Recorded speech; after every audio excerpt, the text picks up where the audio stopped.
ഇത് കഴിഞ്ഞ ബുധനാഴ്ച പിരിച്ചിട്ട ഒരു കരിഞ്ഞൊടിയിൽ കൂടാണ്. ഇന്ന് 10-ാം പൊക്കമായിരിക്കും.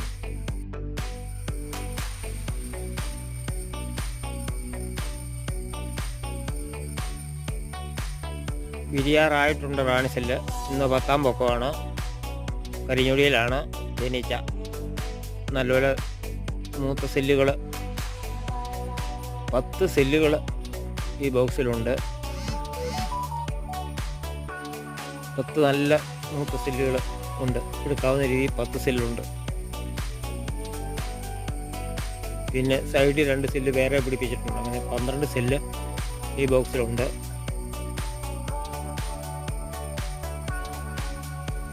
നല്ലപോലെ തേൻമരമുണ്ട്.